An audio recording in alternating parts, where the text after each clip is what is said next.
Reports are coming out. We are a few days away, and it looks like the Eagles are moving up in this draft. And Daniel Jeremiah had a podcast, was interviewed on what Howie Roseman, he thinks Howie Roseman is going to do. And at certain positions, what could be there at 22, what could be there on a trade up, and who they could be going for. And at certain positions, where's the cutoff where you're not going to get the talent you want at a specific position in the later rounds? Let's talk about all of it. Any weirdo wearing a mask is never friendly.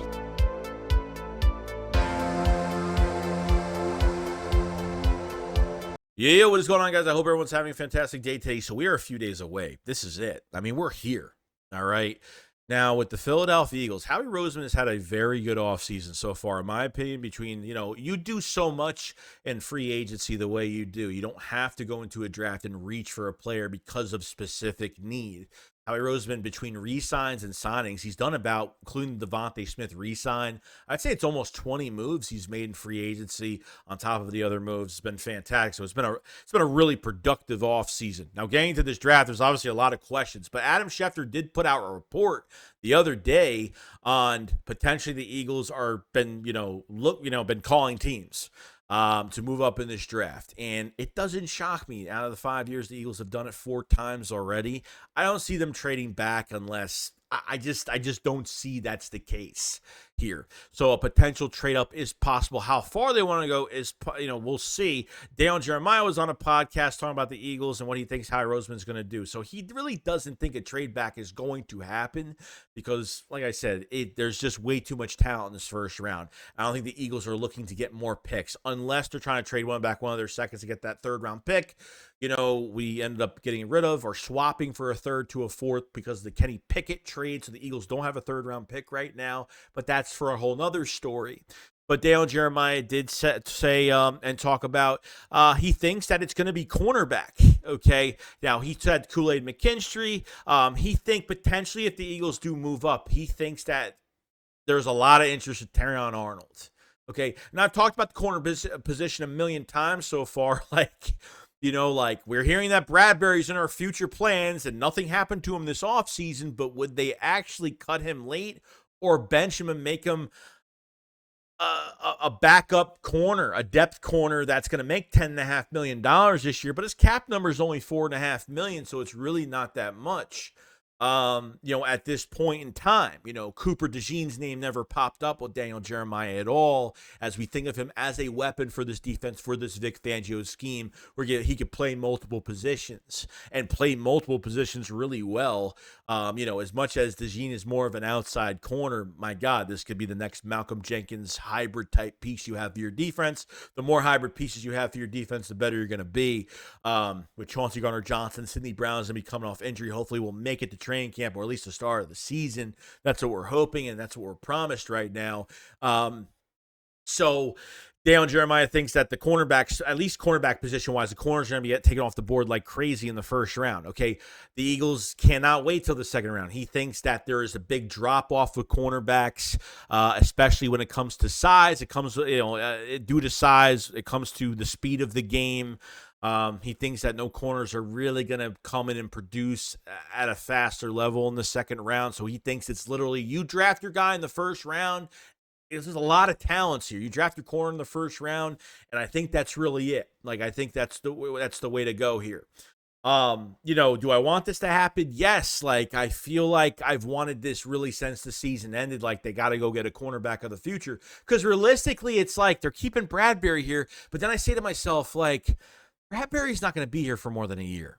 Schlay's gone after this year. Bradbury, I don't see them carrying him. Do I believe that maybe they can get rid of him? Sure. Do I believe that maybe they want to give him another chance because he has played well with a good pass rush in front of him? And, with coordinators that can actually coach, it would be fantastic. It would be a nice thing.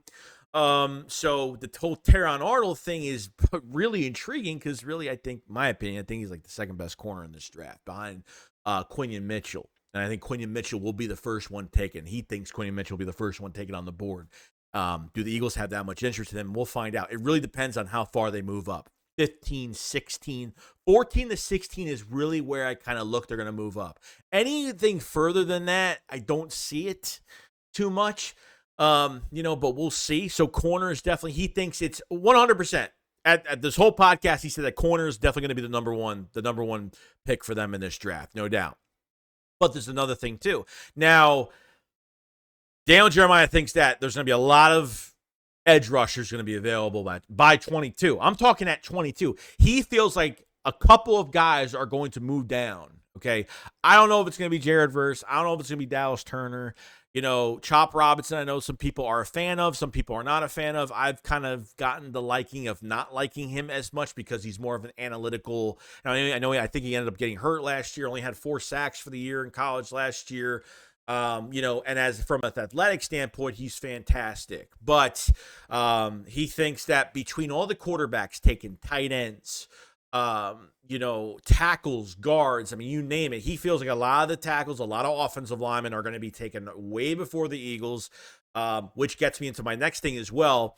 But I will say about the edge rushers, he feels like a couple of them are going to fall, and the Eagles could get pretty lucky. They might hit on somebody there. Okay. When it comes to defensive line, it's something that the Eagles have done. It's their bread and butter. It's the trenches. It's what they believe is to be the most important. Now, Daniel Jeremiah did mention, there is a literal hole right in front of your face, which he's probably talking about HaasonReddick not being here. So he thinks HaasonReddick not being here is definitely a huge loss. Even getting Bryce Huff, even having Nolan Smith, you're taking 2 gambles right now. Bryce Huff, not much of a gamble. Nolan Smith didn't play much last year, so you're taking a big toll on that right now. How that trade went down, we're not going to talk about it, but we've always been trying to figure out what happened behind the scenes that the Eagles get a 26 third-round conditional. And you didn't for that HaasonReddick trade, you got big chunks of cap space, $14.5 million for next year, but you didn't get much you got nothing for this draft to really show for it. No third-round pick, no fifth round, there's nothing from that. So he feels that there could be a couple of edge rushers that could fall right to the Eagles, and I think maybe a DT or 2 will fall to the Eagles as well. Somebody is going to fall. A couple guys are going to fall, and it's going to be interesting. The Eagles are going to try to get something done before the draft starts, and get a trade going and move up. So as much as if they were able to sit at 22, do they get guys like this? We'll see. But it's going to be interesting. And obviously talking about the offensive line like Troy Fontanu and J.C. Latham and some of these other guys, Jackson Powers Johnson, he feels these offensive linemen are going to go down, are going to be gone by the time the Eagles pick at 22. If they stay at 22, they will be gone. But he doesn't feel, and he feels that one of the biggest holes on the Eagles right now is offensive line depth and the future for Lane Johnson, which I completely agree with. So I like listening to Daniel Jeremiah. If you didn't know, he was a scout for the Eagles a long time ago. Used to scout for this team. So technically, yes, we don't know what's going on with Cam Jurgens. Is he playing center? Is not. From what it looks like he is, he's been slimming down on weight, and it looks like they're trying to make him more agile for this season. So I feel like it's already showing that Jurgens is going to play center, and it looks like because they've already had a couple visits with Troy Fontanu from Washington because they met him at the Combine and they brought him in for a pre-draft visit. They haven't had a pre-draft with Jackson Powers, J.C. Latham, and it doesn't mean just because they don't have the pre-draft visit that they're not interested. They don't want to make it obvious either.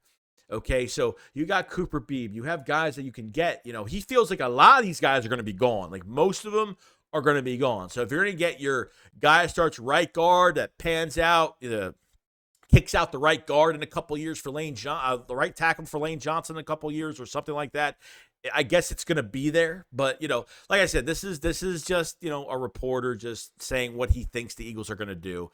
And like I said, it's going to turn out probably a lot different. But it's nice to hear, like, especially from Daniel Jeremiah, is one of my favorite draft analysis guys that likes to, reminisce on what he thinks certain teams are going to do. And I actually really liked his, his observation on the Eagles and how they've constructed their free agency to now kind of designating what he thinks they're going to do, with a few moves and obviously having Tuesday. He didn't really talk about the second round too much. but mostly the first round. And the second round, there's just so much they can do. I think there's a ton of value at safety. There's a ton of value if offensive line is still available. I think there will be a couple guys there. Linebacker will have a nice value in the second round. So we'll see what happens. But, it looks like a trade up for Terrion Arnold is on the table. That's what it is. And usually what you hear is not what's going to happen. But if it's corner in general, if they do this, it looks like Bradbury is going to get benched or he's going to get cut or something. You know what I mean? If you grab Cooper DeJean, it makes more sense because if the plan is Bradbury is staying here, Cooper DeJean is just going to fill any other spot that's there, the inside, whatever. You have a lot of good depth at corner, guys that have started last year under bad coaching, but you have a lot of good depth at corner right now, the best depth possible. Adding that another cornerback to this room would be great. You're losing both your cornerbacks next year if Bradbury plays this year. I mean, I thought we were losing them last offseason. That's what I thought. Last year, but that didn't happen.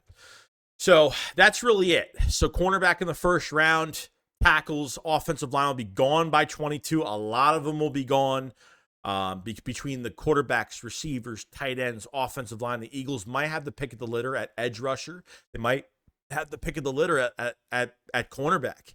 But if they do move up from 22 to 14 to 16 between that, which if they move any further than that, if they move anything further, like if they go like right outside the top 10, then they really want somebody that they really weren't going to get their hands on, like a Brock Bowers if they want him for the offense, or Jackson Powers Johnson. Like that's the only moves I see. If you move right outside the top 10, is really Dallas Turner, Jackson Powers Johnson. Jared Verse, maybe. I don't know. That's just my opinion because I don't feel like a lot of edge rushers are going to be left by 22. That's his opinion, and that's just mine. So we'll see what happens. But you guys, let me know what you guys think about the draft in general. How excited are you? And your own opinion. Don't go off of what other people say, but let me know in the comment section below what you guys think. Who will be drafted by the Philadelphia Eagles? Who do you think realistically they're going after? And tell me why. And that is it. And I will see you guys on the next one. You guys enjoy the rest of your day. Make sure you subscribe to the channel for more Eagles news every single day. Make sure you like the video. It does help the channel out tremendously. Thank you so much. I'll see you later. Peace out.